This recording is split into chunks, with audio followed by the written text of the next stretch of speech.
আসসালামু আলাইকুম। Suzuki Gixxer এটি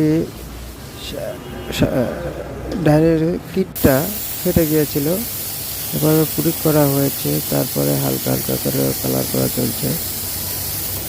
এটা এই যে হালকা হালকা করে কালার চলছে, আপনারা দেখতে থাকুন। এরপরে আমরা ফিনিশিং দেব। এই যে হালকা করে কালার করা হয়ে গেছে, এই যে ফিনিশিংয়ে চলে আসছে। ফিনিশিংটা আমরা ফুল কমপ্লিট করছি, কমপ্লিট না মানলে আসলে ফিনিশিং করা যায় না।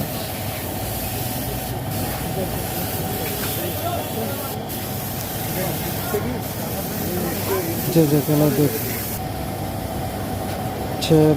সবাইকে ধন্যবাদ দেখার জন্য। Afaz auto colour 01716063886।